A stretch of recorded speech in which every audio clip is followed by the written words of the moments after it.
残業強制の老害上司が過労で倒れた結果、定時で帰るとか甘えだろう。自動化で倍の成果出してるけど。これは残業を美徳とする老害上司に苦しめられた俺の話だ。俺は都内の大手 SIR で働く27歳のシステムエンジニア。入社5年目で業務システムの開発を担当している。俺には一つの信念がある。それは残業は悪であり効率化こそが正義だということだ。だから俺は日々の業務を自動化するツールを作り続けてきた。データ集計、レポート生成、テスト自動化、デプロイ自動化、全部 Python とシェルスクリプトで自動化してある。おかげで俺は毎日定時で帰れるようになった。定時退社とか勝ち組じゃん。自動化できるの羨ましい。だがこの会社にはそれを認めない人間がいた。俺の直属の上司、52歳の課長だ。おい、もう帰るのか？はい、今日の業務は全て終わりましたので。終わった。まだ18時だぞ。他のメンバーはみんな夜遅くまで頑張ってるんだ。お前だけ先に帰るとかやる気あるのか？やる気はあります。ただ効率よく仕事をしているだけです。効率？甘えだろそれは。俺が若い頃は徹夜なんて当たり前だった。会社に寝袋持ち込んで3日間会社に泊まり込んだこともある。それが社会人ってもんだろう。典型的な老害で草。時代錯誤すぎる。課長、時代は変わりました。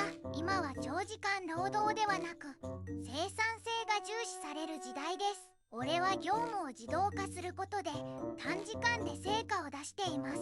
自動化？そんなもんで仕事した気になってんのか？仕事ってのは汗水垂らして手を動かすもんだろうが、若造が生意気なこと言ってんじゃねえよ。ですが俺の担当業務は全て期限内に完了していますし、品質も問題ありません。成果だけじゃダメなんだよ。大事なのはどれだけ会社のために頑張ったかだ。お前の態度はチーム全体の士気を下げてる。はあ、意味わからん。成果出してるのに文句言われるとか理不尽。チームの士気ですか？そうだ、お前だけ定時で帰って他のメンバーが残業してる。それが許されると思ってんのか？ですが自動化ツールを共有すればみんなも定時で帰れるようになりますよ。ふざけんな。そんな楽をする方法を広めてどうすんだ。残業してこそ一人前なんだよ。そういうツールとかいうのも今すぐ使うのやめろ。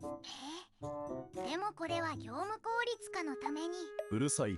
これは命令だ。今日からお前も他のメンバーと同じように残業しろ。これはひどい。完全にパワハラじゃん。こうして俺は自動化ツールの使用を禁止された。しかし俺には秘策があった。課長の目の前では手作業をするふりをして裏では密かに自動化ツールを動かし続けた。おかげで見かけ上は夜8時まで残業しているように見えるが、実際は3時間はネットサーフィンしていた。賢い。これは草。それから2ヶ月が経った。そして人事評価の時期がやってきた。お前の今期の評価だが最低ランクの D にしといた。どうしてですか？俺は担当業務を全て期限内に完了させましたし、クライアントからのクレームもゼロです。それは最低限の話だろ。問題はお前の仕事に対する姿勢だ。チームメンバーが夜11時まで残業してる中、お前だけ夜8時に帰ってるじゃねえか。それは俺が効率的に仕事を。効率とかそういう問題じゃねえんだよ。会社への忠誠心、やる気、情熱、そういうのが全く感じられないんだよ。お前は忠誠心、昭和かよ。成果より残業時間を評価とか狂ってる。それからボーナスも減らしといた。30万円カットだ。30万円。当然だろ。頑張ってないやつに金は払えん。これを機にお前も真面目に働けよ。鼻くそ悪すぎる。一致かわいそう。その夜家に帰った俺は妻に事情を話した。ボーナス30万円カットってひどすぎるよ。あなたちゃんと仕事してるのに。はあ、残業時間が評価基準らしい。そんなの時代遅れだよ。効率的に仕事するのが正しいのに。でも俺は諦めないよ。自動化ツールの開発を続ける。いつかこの価値が認められる日が来る。一致頑張れ。応援してる。そそれから1ヶ月、状況はさらに悪化していった。課長は俺をチームの悪者に仕立て上げようとしていみんな聞いてくれ。最近このチームの残業時間が減ってきてるんだが、これは良くない傾向だ。あいつの影響でみんなが楽をしようとしてる。このままじゃチームが崩壊するぞ。課長、でもうちのチームって納期遅延が多くないですか？それはお前らの努力が足りないからだ。もっと残業しろ。月100時間は当たり前だ。月100時間とか狂ってる。過労死ラインじゃん。そして課長はさらに続けた。今月から全員の残業時間を評価に反映させる。月80時間未満のやつは評価を下げる。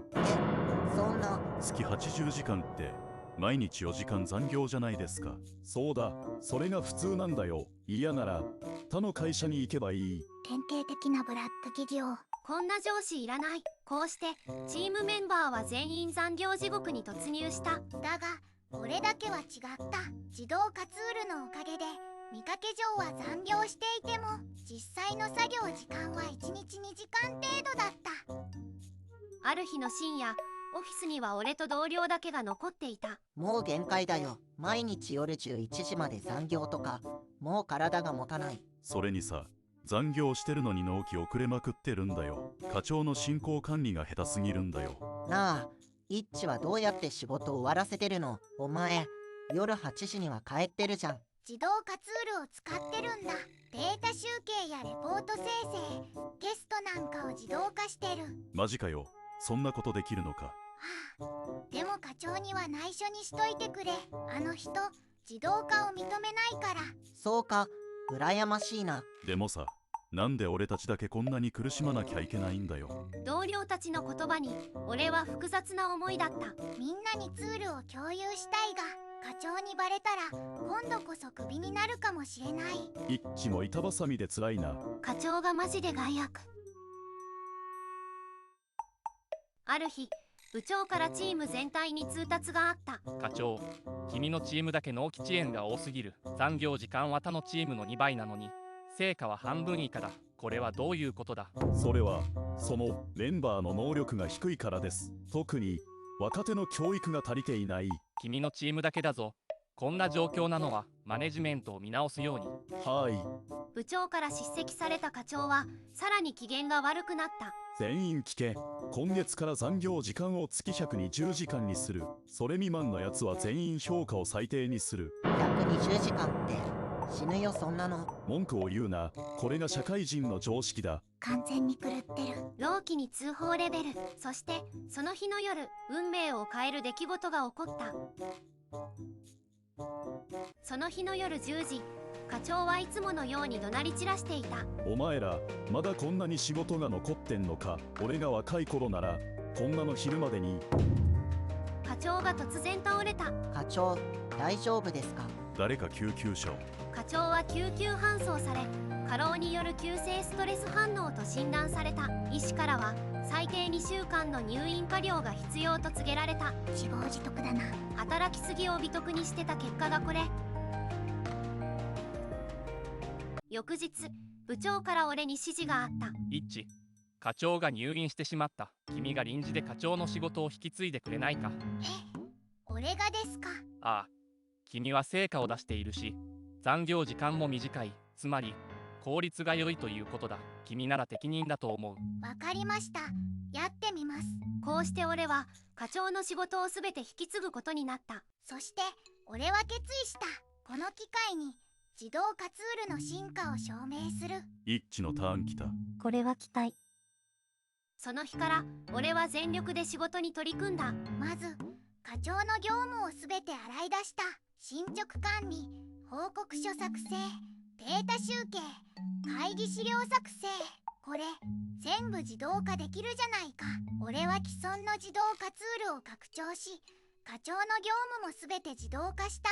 Python スクリプトで進捗データを自動集計、Excel マクロで報告書を自動生成、会議資料もテンプレート化して自動作成。結果、課長の仕事も自分の仕事も全部合わせて1日3時間で終わった。3時間。化け物かよ。しかも課長がやっていた頃より圧倒的に正確で早い。おかげで俺は毎日定時で帰れるようになった。一致、すごいな。課長の仕事まで引き継いだのに定時で帰ってるじゃん。しかも報告書とか課長の時より全然わかりやすいし、納期遅延もなくなったよな。自動カツールのおかげだよ。みんなにも使ってもらいたいと思ってる。マジでそれ助かる。1週間後、部長が俺を呼び出した。一致、君はどうやって仕事をしているんだ。課長の仕事を引き継いだのに毎日定時で帰っている。しかも成果は課長の時よりはるかに良い。これはどういうことだ。実は業務を自動化しているんです。 Python とシェルスクリプトでデータ集計からレポート生成まで全て自動化しています。自動化？そんなことができるのか。はい、実際にお見せしましょうか。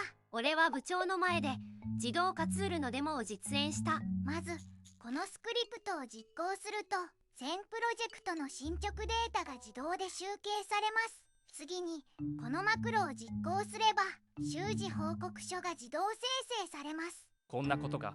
手作業だと2時間かかる作業が30秒で終わります。しかもミスもありません。素晴らしい。これを全社に展開できないか。もちろんです。きたー。一致の大逆転だ。